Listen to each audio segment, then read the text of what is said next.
Hello and welcome to Phrasally Verbocious, a new teaching podcast discussing all there is in and out of the classroom. We are Chris and Alan. Hello. Hi Alan. We are two giddies in Spain with a passion for teaching.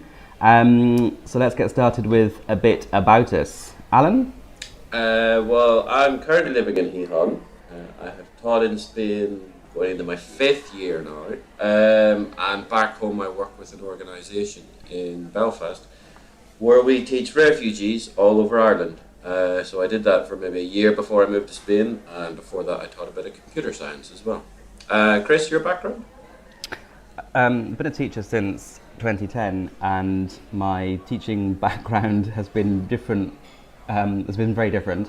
I started teaching high school English in the city Birmingham, and that's where I actually encountered teaching English as a foreign language for the first time, because I had so many students from overseas. And when I moved on from that school, I realised that I didn't enjoy the teaching as much because I wasn't doing as much English as additional language teaching. So I found myself in the crazy world of ELT. I've been in Spain now almost 3 years, teaching in Cáceres, and in September I will be moving to Madrid. So today for our first podcast we thought we would discuss a topic that should be common sense but divides opinion. This was also backed up by a wonderful talk at TESOL Spain this year in Oviedo, which was 1 month ago at the start of March, which was using translation and using L1 in the classroom. Now, both Chris and myself obviously work in Spain, so the L1 is Spanish. So, Chris, a bit of background on what we saw at TESOL.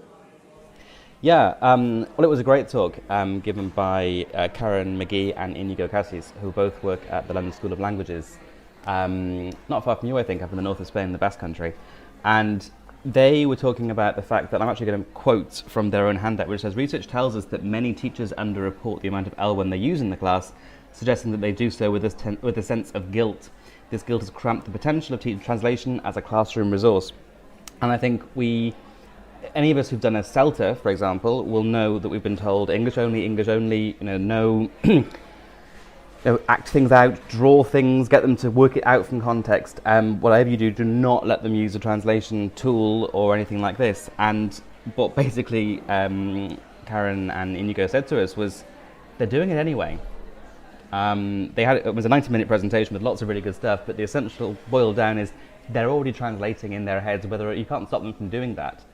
And more so, they come to the classroom with this amazing resource, their linguistic resource, their L1, and yet we essentially are asking them to tie their hands behind their backs when we say that they can't use it. And they discussed they did a study in their own school and asked teachers what they did with regards to L1, and there was an interesting difference actually between the native speakers. I'll put that in double quotation marks in scare quotes, quote-unquote native speakers, who more than likely did a CELTA probably back in the UK or maybe in Ireland, and are very reluctant to use L1.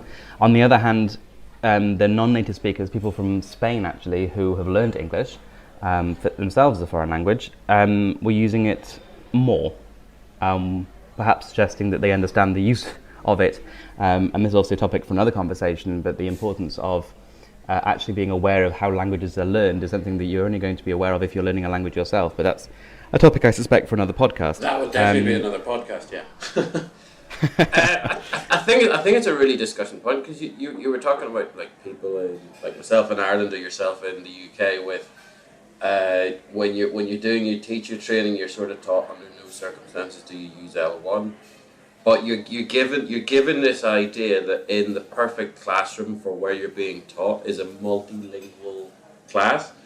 That's it, exactly. Whereas 95%, I don't know what the statistics will be, but it's going to be very, very high. Yeah, let's not make up numbers, Alan. Yeah, let's not make up numbers. We're not Tories. So basically, there is going to be a large majority of people who will go to their a non-English speaking country and teach, and the L1 is going to be the same in the classroom.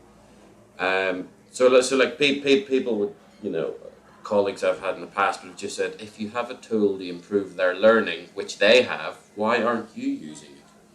Exactly, and I think we discussed a lot of advantages and disadvantages in the talk, and there was actually a lot of audience presenter interaction and also audience interaction, and I think obviously the usual fears came out, over reliance, or especially talking again about non-native teachers who don't know the L1 of the students, in this case Spanish.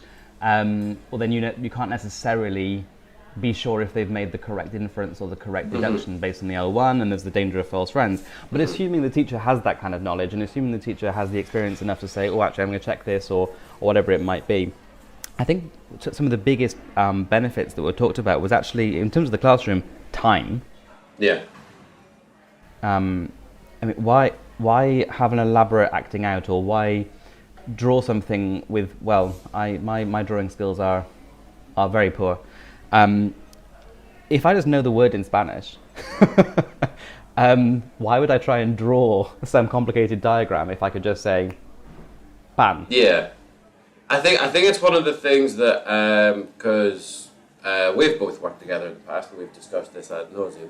I think when you're in the classroom and if you're discussing something or a grammar point or maybe it's a vocabulary point, every single time you're introducing that point, you're thinking in your head, what is the most constructive way I can teach this? Sometimes it is just going, boom, here's your L1. Sometimes it does need an explanation into something a bit more deeper.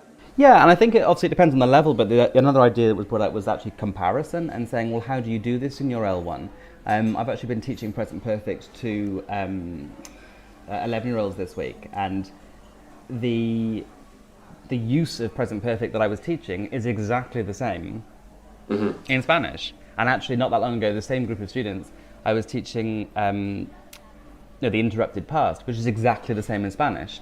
So I don't need to draw diagrams. I don't need to use the examples in the book. I can simply say, the sentence. I can give the example in Spanish and say it works exactly the same way. And they go, oh, okay, vale, and then off we go. We do the exercise in 5 minutes.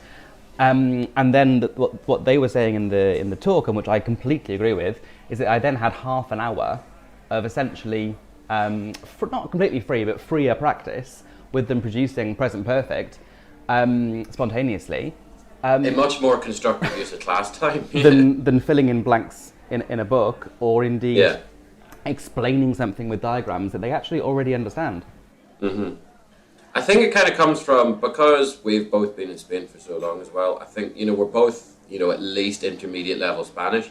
I remember when I was a lower level Spanish learner, it comes from our language learning as well, because I've had Spanish teachers in the past where they've refused to use English, and they'll go and, they're explaining a grammar point to me, something, I'm like, okay, well, is it this, or this? And you never get a straight answer.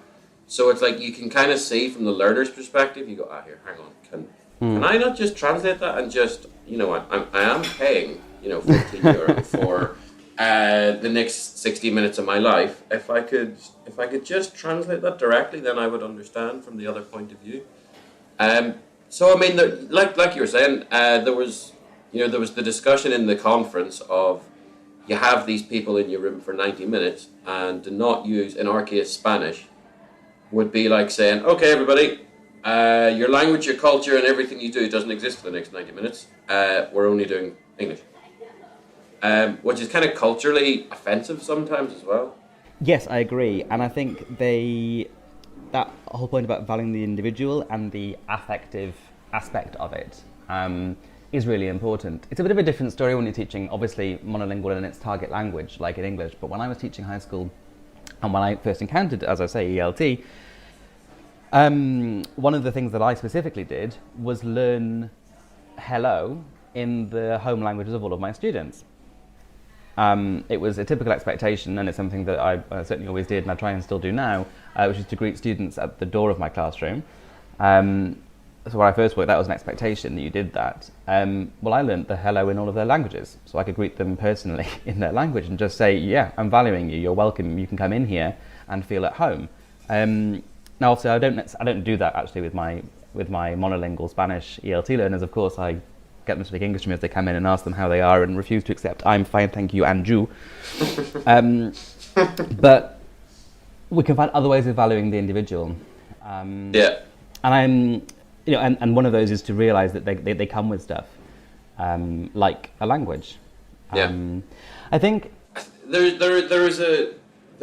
at the same time of having this debate, and it's only sort of becoming a debate in the last few years, but I think one of the reasons why, and like even in the research that was shown at the conference, one of the reasons why it still might actually be an issue is it's incorrectly used as a sales pitch to parents and other people coming into private academies as well. Huh. Oh, we never use Spanish here. Yeah. And I think there is almost a fear sometimes of using L1 in the classroom in case someone's dosser finds out, because there might be an advertisement saying, only English, never Spanish. Yeah. Your kid will never hear a word of English in the class, a word of Spanish in the classroom. So there is an element of job insecurity when it comes to that as well.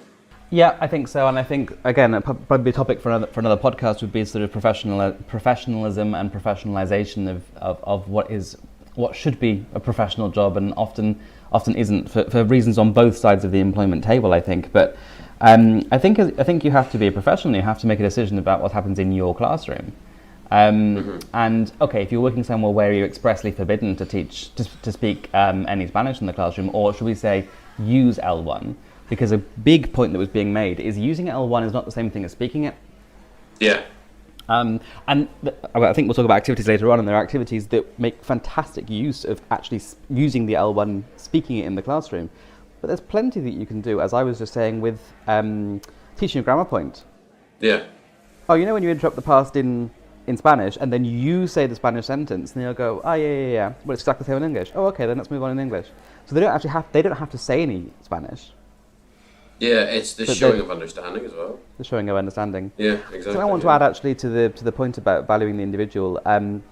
Also, as my experience of being a learner, and I think it's important we acknowledge our experiences of being learners, but not necessarily this is how they will experience it, because I think it is a different story, especially when they're kids and they're in school the whole time. But maybe with adult learners more so, it's really intimidating. Oh yeah. To sit in a room with other people with whom you do share an L1 and a culture, and have this other person just stand there and speak at you in a foreign language is very, very intimidating. It's almost rude when you think about it. Yeah. And I think that's why I make a point also of making sure my students know that I'm studying Spanish, and I'm actually not just learning it, I'm studying it. And I go in and I tell them about my failures and successes, and I make them laugh with the stupid things that I say, and I make them say, oh, well done, when they realise I've just passed a mock exam in Spanish or whatever. To say, I'm in the same boat as you guys, and it is hard. Mm-hmm. Or the things I mistranslate, and that becomes sort of a running joke in the class and stuff.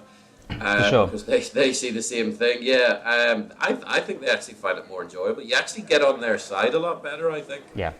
And I think actually, to give an example of something that you could do in the classroom, this was actually not even me specifically planning to use translation or L1 in the classroom. This kind of just happened naturally. I was teaching order of adjectives to B2, to the FCE class. An order of adjectives is horrific. It's so incredibly self-obvious that most native speakers don't even realise it exists. Yeah. But to teach it is, well, not to teach it so much, but to learn it is horrible. And the reality is that it's not that useful a skill, because you tend to only put 2 adjectives maximum in a sentence. Mm-hmm. But they have to come the right way round. So I was getting them to do some stuff in pairs and write sentences on whiteboards using as many adjectives as possible, and basically ending up laughing. A fine line between at and with the sentences they were coming up with. And I said, actually, what I'm going to do is, while they're doing that, I'm going to write a nonsense sentence in Spanish. With just to see what they do. And of course I held up my thing, and I think I'd misgendered the station, and I'd put the adjective after or before the noun one or whatever it was, and showed it to them, and they all kind of smirked at me, and I went, that's exactly how it sounds to me when you get the adjectives the wrong way around. Yeah. Mm-hmm. That's how your sentences read to me. And just showing them that, because sometimes it is difficult not to laugh at mistakes, and when you get on really well with the students, also I don't laugh at my 6-year-olds, but mature students who have a good level of English and who can laugh at themselves and they can laugh at you as well. Yeah.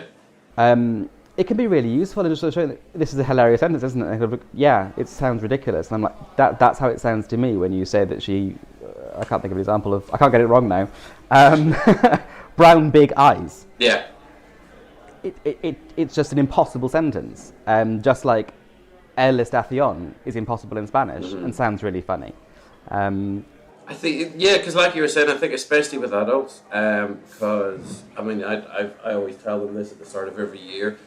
I refuse to have the situation of consider yourselves student and teacher, because I'm learning almost, if it's B2, C1, I'm learning at the same level as you guys are. So we're all in this together, and you're learning it in my language, but I'm learning it in yours right now. So it's kind of nice that everybody sort of sees themselves in the same sort of, the same sort of problems, just in 2 different languages. Yeah, we take the teacher off the pedestal. Yeah. There was a thing I spotted this the other day. I went for a walk, and they actually talked about this in the conference at TESOL, because in one of the signs in the park, they have a sign that gives you a route for footing. Do you remember footing, Chris? Oh, yes. So it's kind of like not quite false friends, but complete mistranslations that they talked about from Spanish to English. Yeah. One of my favorites is puenting, which is actually bungee jumping. Bungee jumping, yeah. Yeah, bridging. I love that one. Yeah, footing instead of jogging. Yeah. Ranking instead of charts and tables. I just think stuff like that's really good, and you really do need to start using L1. I mean, the one you're always going to get with, well, normally pet and above, isn't it? You get camping instead of campsite. Campsite, parking. Which I think are 2 very very common ones you get in Cambridge exams as well. Yeah. But you did. I have it lined up for after Easter, but you actually did. The Little Prince that was talked about at TESOL. Do you want to talk about that? I did and I will. So they used the opening, they showed us the opening three paragraphs of The Little Prince, El Principito, as an example of something you can do in the classroom, and I did it. I did it with my C2 class, and I also did it with my C1 class. It was more successful with it was successful with both. But what I enjoyed it more with the C2 class, they were... I gave them the 3 paragraphs on the board. They immediately recognised what it was and kind of smiled. I gave it to them in Spanish, and said, right, you've got 20 minutes. No dictionaries, no talking, no phones. Translate this into English, please. And they looked at me a little bit shell-shocked, and I said, yeah, it's fine, just get on with it. Nice. And they did. And I kind of looked over their shoulders and I had a look at what they were doing. I also did it for a bit of I'll use your word. I did it for the crack, which was interesting in itself. I didn't consult the original English translation. Mm-hmm. Anyway, and then after the time, wherever they'd gotten to, and most of them had finished practically the whole thing, although some of them were dithering over whether this adjective or that adjective or this verb or that verb. And then the most important bit that I think was getting them to discuss it. And they paired up. And they looked at the translations and how they were different. So there's a wonderful bit that I like, or that was particularly useful, was that there's una magnifica lamina. Yeah. And we had lots of debate about how to translate magnifica, and then also lamina. And it was having them justify why they'd chosen a particular word, which was all I wanted. Yeah. And had that discussion. And then I read them, got them to close their eyes, adult C2 class, got them to close their eyes so I could read them the story in English. Bedtime reading. Bedtime reading. And then it was about 9:45. And they, you could see on their faces, they kind of, oh yeah, okay, that would make sense for that bit, or that makes sense for that bit. And then I made the point that, of course, that's also just another translation, because the English is out of the French, the original French. So even what I was reading them wasn't the right answer, it was somebody else's. And actually, we've all got more or less the same thing, just we've got our own little spin on it. And that was, useful for getting them to think about what words to use in a certain context to create what image they wanted, and all that stuff about the lamina, and whether it should be a drawing, or whether it should be a picture, or whether it should be an image, was fantastic. And I had a similar experience when I used it with my C1, with my C1 teens. Did a very similar thing. One other activity that I want to talk about before we finish up today is broken telephone, which I've used now with a number of groups. Yeah, I've used it with a number of groups at different levels for different reasons, and had a lot of fun. It requires some preparation, and its preparation is well worth it, because what you do is, it's the usual thing. It's the whispers around the classroom, except that you have to be Google Translate. So whatever you hear, you have to translate it into the other language, pass on to the next person. So if you get it in Spanish, you give it out in English. And the reason it requires preparation is because you really need to think about what you're teaching at the moment, because it is a game, and they do love it. Actually, no, I hate that expression. It is a game, and my students have enjoyed doing it. There you go. But there needs to be a point, right? And therefore you construct sentences with errors you know they're going to make, with false friends, or I quite like using verbs where, hope, because at some point you know that might get mistaken into wait, or or something else along the way, via esperar, or the way that Spanish likes to, or can, I should say, reduce adjectives into noun phrases into just the adjective. Yeah. So a famous person can become un famoso, and then it'll come out as a famous rather than a famous person. And then you can track the error. You can talk about, well, why is the English I've ended up with different to the English that I gave to the first person? Because over here somewhere we've changed a famous person into un famoso, and expose the common errors that they're making. Nice. I was actually doing an activity yesterday, funnily enough, similar to that, where it was sports, and we were doing that around the room. So they were saying it was do or play certain sports around the room. It became my practice. Yeah, it was quite funny, because then you could see the cogs going over, going, hang on. Do I do that? Do I play that? And there was go as well, so it was like, oh yeah, I go swimming, but then you could see the cogs ticking over as it went around the room. It was quite good, yeah. But that was a much more simplified version. But yeah, it worked for it. That was but it depends on that's the point. Is it? I think the best activities in ELT are the ones that can be scaled up and scaled down. Oh yeah. And of course, you can do this as you. Well, I've just been doing play, go, and do. Believe it or not, with third of primary 8-year-olds, and I can see that working with them. Just that simple sentence. That's exactly who it was. Yeah. Yeah, I play football, and then watching them. Yeah. Yeah. I've noticed because I don't know, maybe it is just with this TESOL discussion, and maybe it's confidence in my own Spanish that I've been more confident to put Spanish into the classroom, and I have found that it has been much more successful with getting, especially the kids, getting them to understand something that would be very difficult in only English.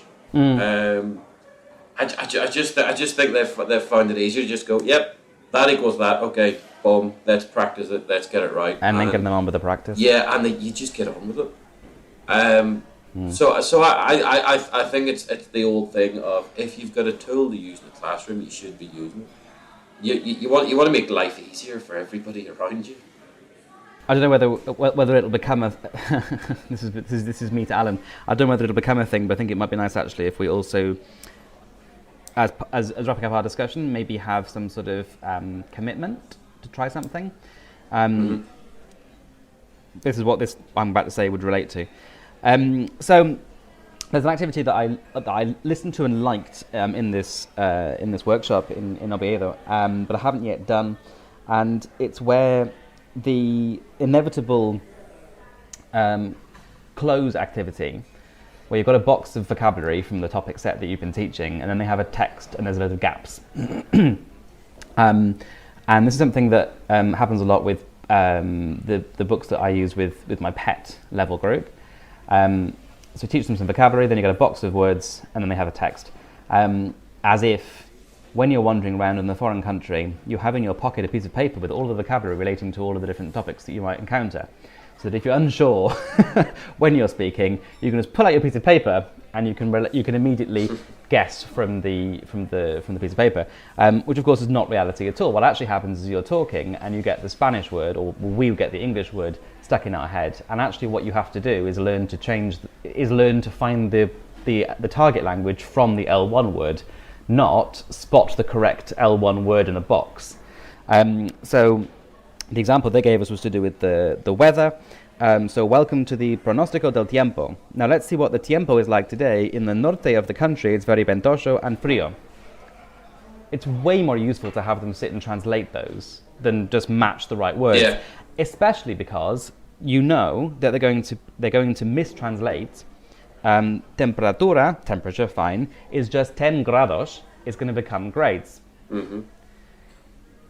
Because they're going to see grados and think grades. Whereas if you had it in the box degrees, that step doesn't happen, and you can't correct the error because they're not going to make it. Yeah, and they're not matching the L1, so they're not just making that connection. No. So there's always that risk. There is a scientific study that QI were talking about this, that when you leave a room, there are certain things that you will forget going through a doorway. So it's a natural thing if you walk through a doorway and you go, oh, where's my keys? Yeah. So I think you need to make your brain needs to make as many connections in getting something as possible before you walk through that doorway. And incidentally, there's research as well about talking about physical space, and that you learn. Essentially, if you sit in the same chair all year and then do an exam sat in that chair, you will do better than if you sit in the chair next to you, because your brain is learning better from the consistency of the environment. So there's a really good argument for students not being allowed to sit in the same chair all year.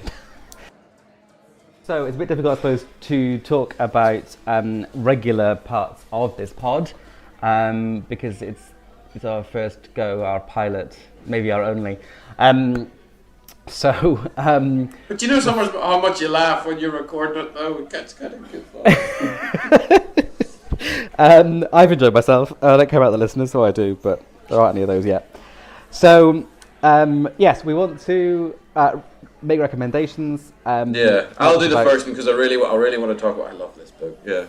As you can tell, we've having been in Spain for a number of years, we've begun to really, as I say, Spanish and just talk over each other rather than with each other. So we want to make recommendations for books or other resources and the like. So you're going to kick us off this time?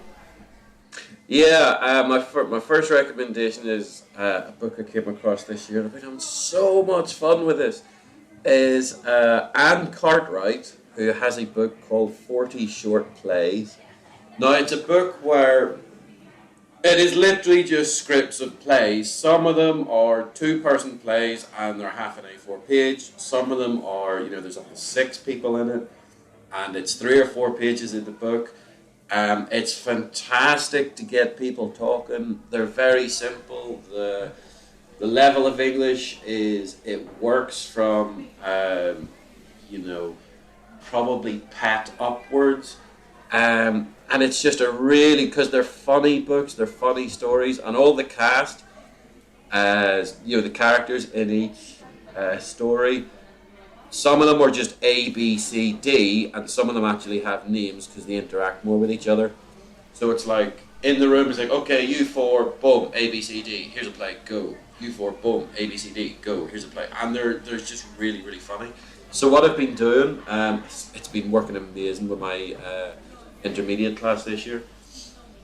You give them, say, a half-page 2-person play, and you put up a bunch of emotions on the board and go, right, pick an emotion, pick a character, go. And some of the funniest moments I've had in class this year have been people pretending to be like angry, angry wizards or angry unicorns or whatever, It's incredibly funny. I've just got a lot of fun out of this book, and the kids love it. The teenagers love it. An angry The unicorn. adults, yeah, the adults love it. It's just really because a lot of them are open to interpretation because they don't sort of give you the exact situation. Yeah. So you have to sort of create, okay, what is actually going on there? Are they two dogs having a conversation? Are they two, politicians having a conversation? You never really know. It's how you interpret it, which I That's just kind think of fun. I just think it's so much fun. There is actually ideas at the back of the book as well for other things to do with the plays and with the stories. I just think it's a great book. I absolutely love it. It's really, really funny. Sounds good. Highly recommend it. 40 short plays by Anne Cartwright. Well, great. And I think it's also useful to it's a bit of a teaser as well because in the season plan, because there is such a thing, is going to be a pod specifically about using literature in the classroom, which is actually one of my passions. I know that you enjoy it too. It's something that you and me have seriously enjoyed in the past, yeah, and I've got a lot of success out of it. So I think we're going to wrap it up there.